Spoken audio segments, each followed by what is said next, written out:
ये मेरे देश की मिट्टी है, मेरे देश के बागात।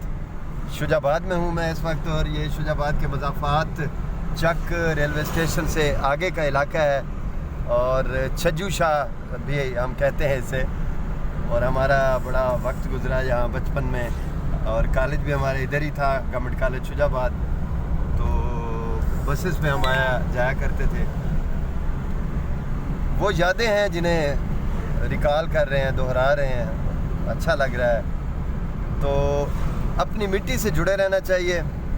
मैं अब शुजाबाद शहर जा रहा हूँ, कुछ चीज़ें लेनी है मैंने, और मुझे ऐसे लग रहा है कि जैसे मैं कभी मुल्तान गया ही नहीं था। तो अपने देश की जो यादें हैं, आप भी अगर कहीं शहर मुंतकिल हो गए हैं तो देहात ज़रूर जाया कीजिए और इन यादों को ताज़ा किया कीजिए, ताकि आप खुश रहें। दुआ में याद रखिएगा। अल्लाह हाफ़िज़।